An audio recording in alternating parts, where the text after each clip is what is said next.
podcast is part of the Sports Social Podcast Network. Welcome to the 1865 Match Report, and I'm Baz, and we're recording this the day after Forest recorded their first away win in the Premier League of the 21st century, with Taiwo Awoniyi scoring his fifth goal of the season to take the Reds out of the relegation zone and possibly even within touching distance of mid-table. We lined up unchanged in what's becoming a familiar 4-3-3 lineup, with Henderson in goal, Bolly and Worrell at the back with Loddy and Aurier alongside him, and a midfield three of Freuler, Mangala and Yates, and then topped off with Gibbs-White down the centre and Awoniyi and Johnson on the flanks. It wasn't a game of loads of chances. The first chance fell to Southampton with the ball over the top for Shea Adams to run onto, but he pushed his shot wide, but Henderson seemed to stand up well for it. Taiwo beat his fullback, the ball spun across to the centre of the pitch, eventually reaching Jono on the other side, who hit the bar. Ward-Prowse put a free kick over, Gibbs-White put a tame shot wide, and then the key moment of the game, Taiwo pressured Lianco, who then put his pass short. Jono ran onto it, outpaced his defender, and having learnt the lesson from the Chelsea game, he squared it to Taiwo, who had an open goal from 6 yards, and Forest got only their second away goal of the season. Further half chance when Gibbs-White did some good work to put a high ball into the box and Yates had put his header wide. And then in the second half, Taiwo had another chance. He did a load of pressing, caused them problem, but put a shot from distance over the bar. And then that was about it in terms of chances. Saints pressured us towards the end of the game, but they didn't manage a shot on target. Although we weren't really that better if you look at the stats. I used to have to go to Southampton for work, and I know what that journey's like, so there was no way I was going to the match. But one person who did make that long trip was slightly croaky Tom Newton. So, Tom, how was it for you? It was an enjoyable away trip after the travelling, what you put into it, and not getting back until 3 o'clock this morning. It would have been obviously not great if we didn't come away with a win, but no, it was a brilliant away trip, and thankfully we got the 3 points on our first away league win of the season. I mean, yeah, I have to say, Southampton being in the position they're in, and the way we played against Chelsea, I was quietly confident about this one. But listening to it on the radio, it didn't sound like it was a great game. It wasn't. I mean, they had their chance early on, and then Forest played some really good stuff in the first half, but as the game went on, and they're just void of any quality, Southampton, I think how they were playing, we went down to their level, and all didn't stick. It was a bit scrappy, etc. But we got the goal, and at no point in the game I wasn't overly concerned. I didn't think they would score. The only time where I was actually bricking it was that Ward-Prowse free kick in the first half, but went over the bar, and then obviously soon after we had the breakaway, Awoniyi scores, and yeah, Forest pretty comfortable last night, to be honest. Excellent. I mean, part of that's got to be the fact that we have a bit of a settled side now. It's for the we've got Bolly and Worrell in the middle of the park, which is maybe different to last year. But apart from that, it's the side seems to be picking itself, which I quite like the sound of. Yeah, and everybody's getting a better understanding of each other. I mentioned it in the previous match report with Steve. Everybody's getting a greater understanding how the play runs off the ball, etc. And it's just boding really well, and hence we're having a settled side. And I think he's only one defeat in 7 or something like that, which is, we're getting a bit of form. And if you look around us, the best thing we've done all season is keeping Steve Cooper in the job. If you look at our relegation rivals, in terms of Southampton last night, it was toxic from their vendetta against Nathan Jones, and it was a bit similar when Nathan Jones took the job at Stoke. Their fans just wasn't having him, and it was the same last night. They just, whatever he did, they were booing him. Elanusi, he cheered when he was getting substituted, and he come back on the field because they didn't know which the sub, and he's got booed and he got cheered. Then you got Everton in the situation. So we've got a lot going for us at the moment, and we're only going to improve in my eyes.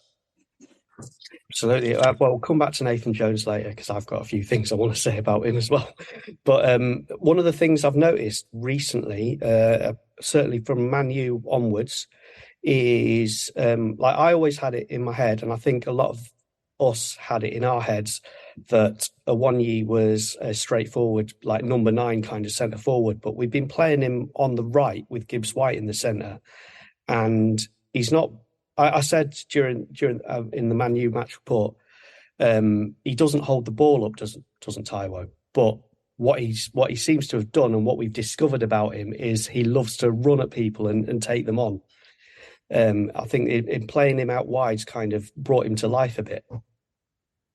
Yeah, and I mean, when he was running at Koulibaly on Sunday, he didn't know what to do with him. He didn't want to run with him. And there's definitely a player in there. You don't score 15 goals in the Bundesliga if you're bang average or below average.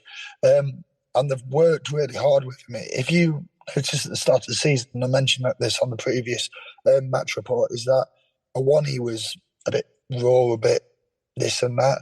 But yeah, since the the World Cup break, he scored. He could have scored a hat-trick against Blackburn. He took his goal well, played well against Chelsea on Sunday.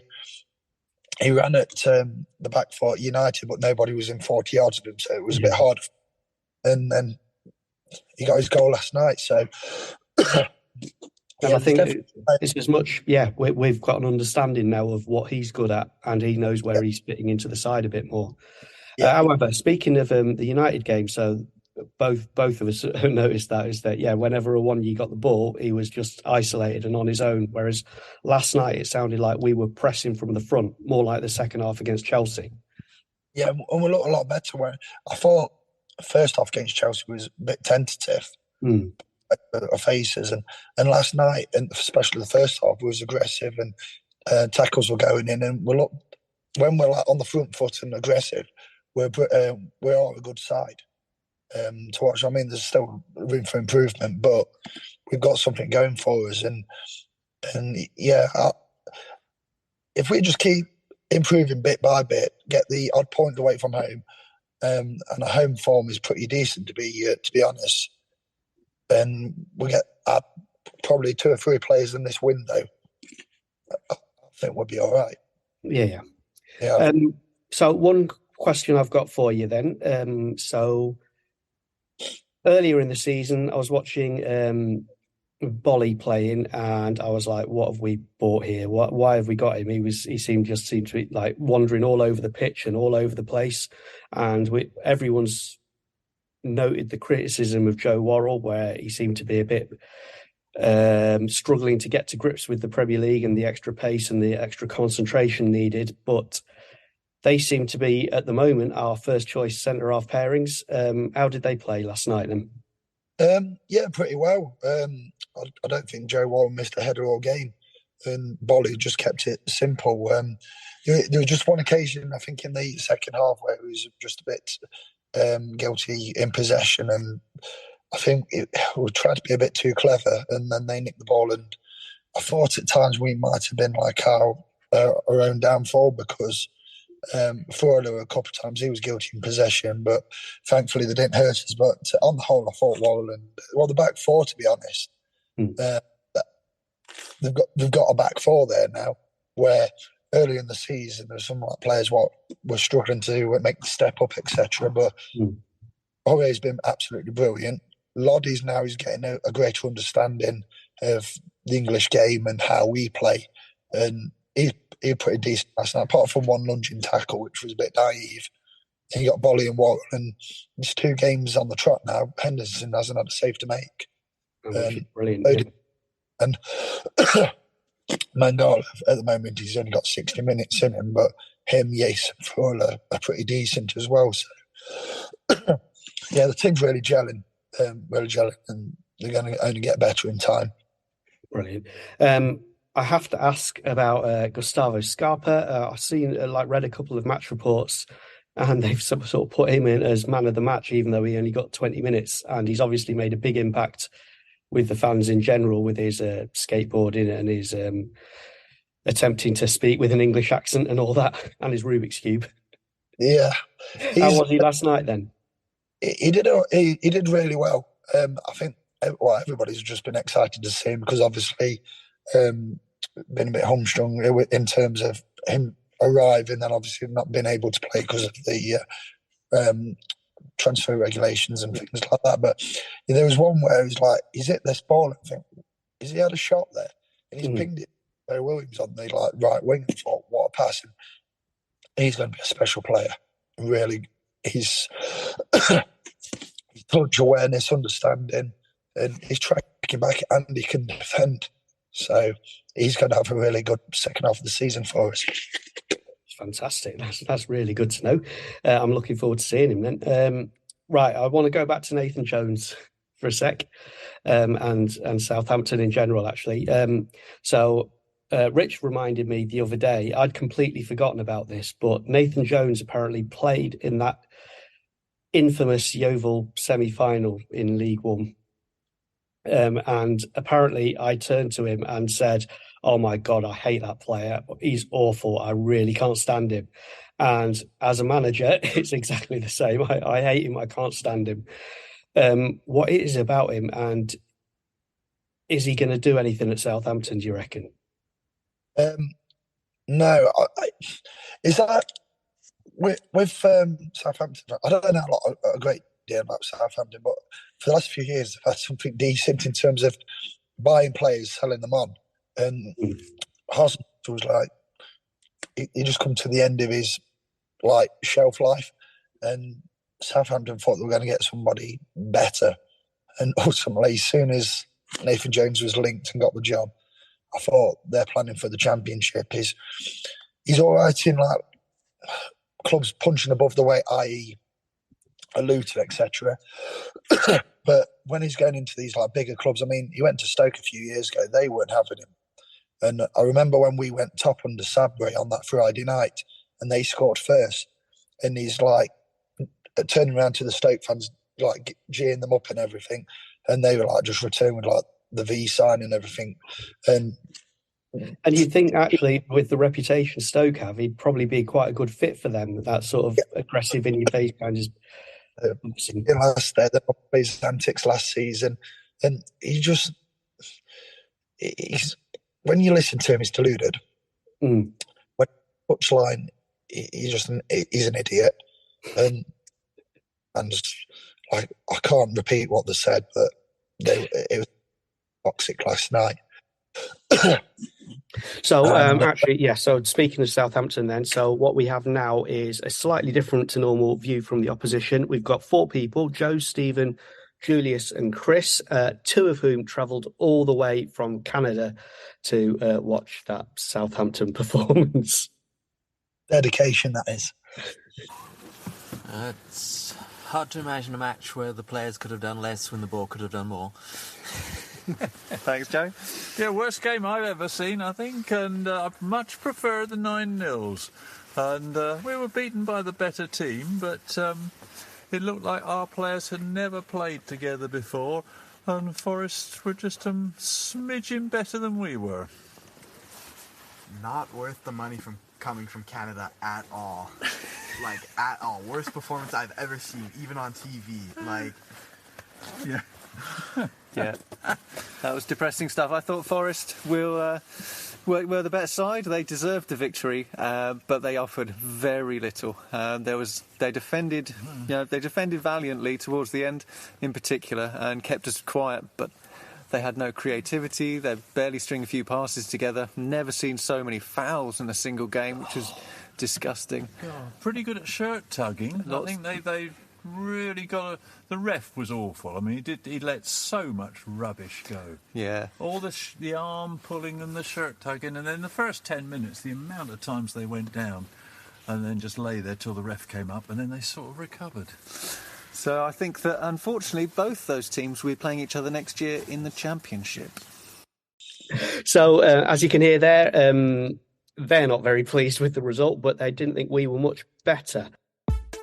The 1865 Match Report. Sports Social, now on the Sports Social Podcast Network. Hello, I'm Brian McClare. I used to kick a football around for Celtic and Manchester United. McClare!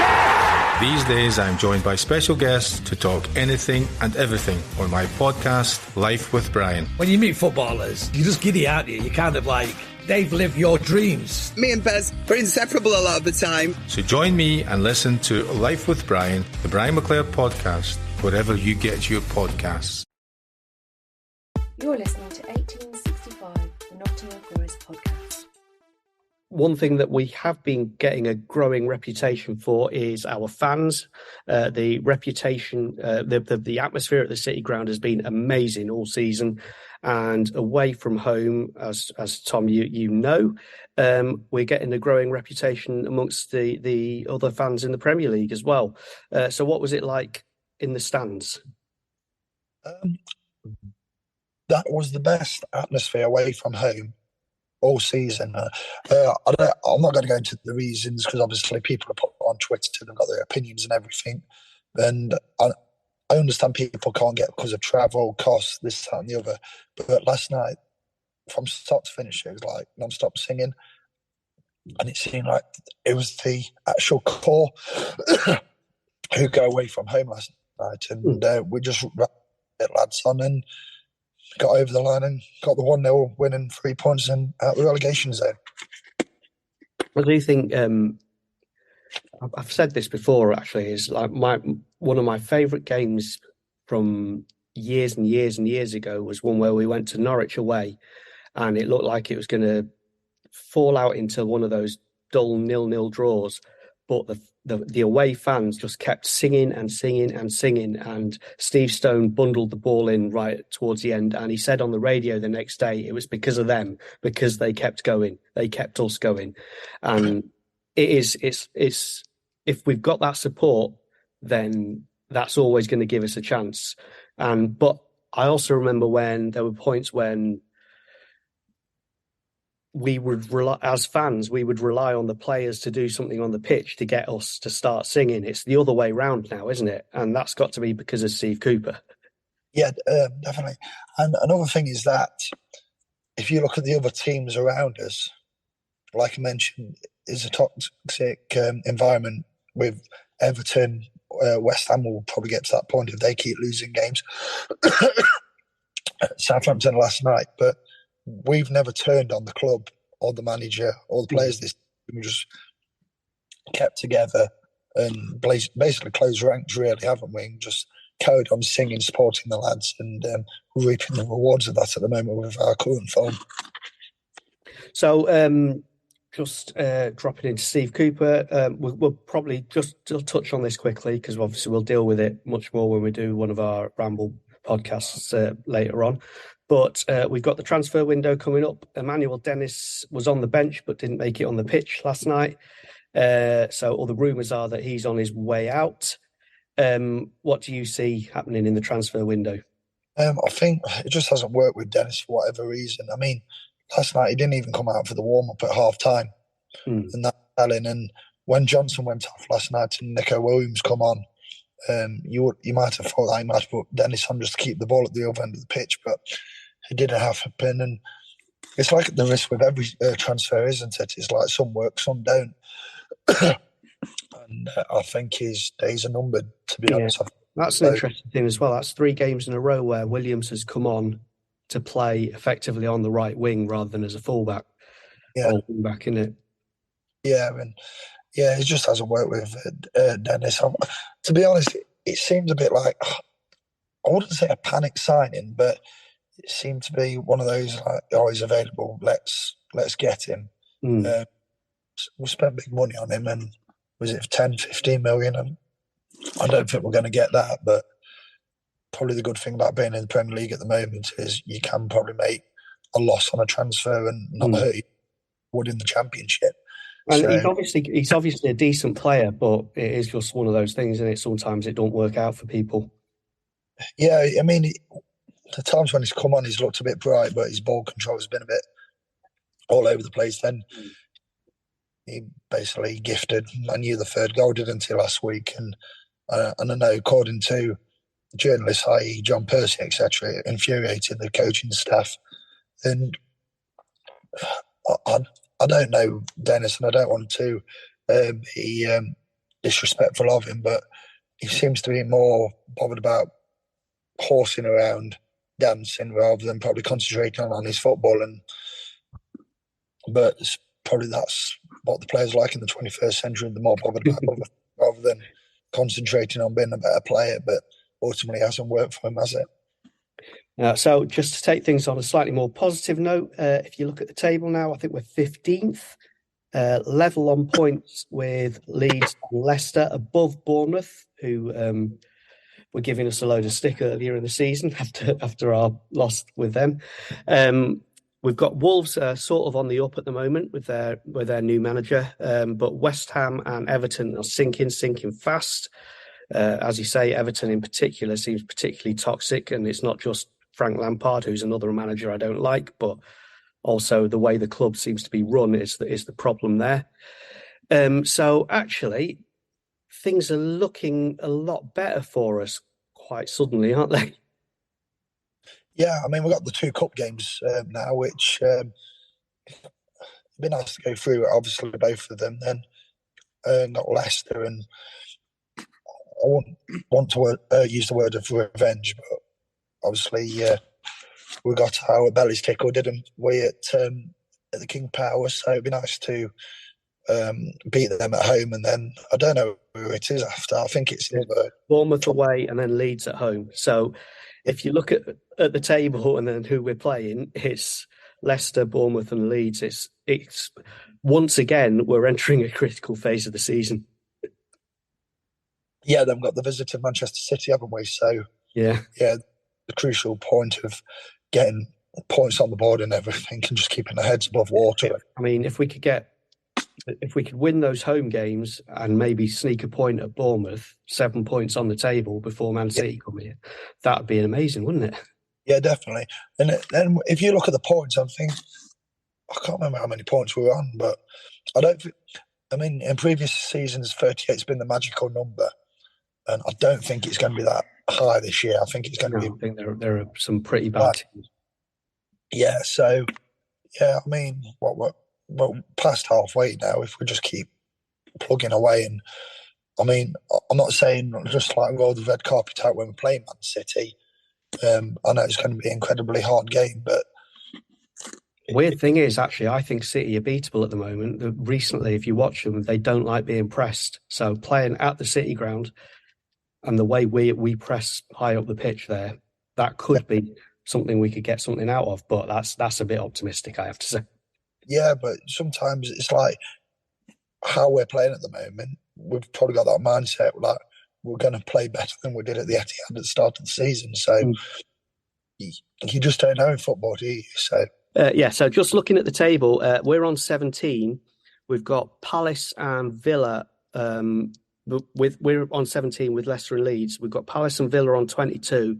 Then Chelsea and Brentford 25 and 26 points. So actually, maybe the Chelsea chasing them, it would be a bit too far to go, an 8-point gap. But Villa are in 11th on 22 points, and if we can, I mean, they're doing all right at the moment, but Palace maybe might be struggling. So there is a chance of us getting into mid-table for the spring. I think Wolves are going to improve under Lopetegui, and then I think we're still going to be in the mix. I think there's a sense of inevitability about that, but we've just got to keep heads above water. I think Bournemouth, they had a really good start to the season and they're struggling at the moment, so I think they will be dragged into it. West Ham and Everton sinking. Southampton are starting to get a bit adrift. So, if you look at it from the point of view, which I don't like looking at it this way, but from the point of view of are there 3 teams worse than us, it's possible. Yeah, then you got Leeds who are inconsistent, aren't they? So, but yeah, if we just carry on with what we're doing, we're a lot better side than we was like August, September time. So if we keep plugging away and just keep getting wins at home, etc., and get the odd points away from home, I think we'll be okay. But we just got to keep improving and rest on the laurels. Fantastic. Okay, so thank you to the Lovick family for their transatlantic report. Thank you to Tom Newton, thank you to Steve Cooper, Taiwo and the team, and thank you to you for listening. We'll be back soon with our 2 cup match reports, so thank you again.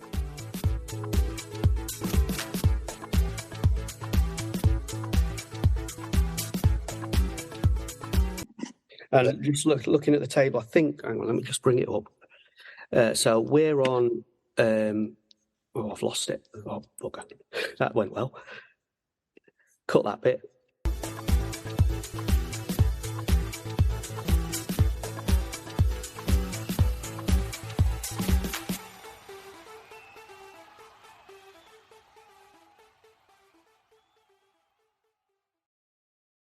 Sports Social Podcast Network.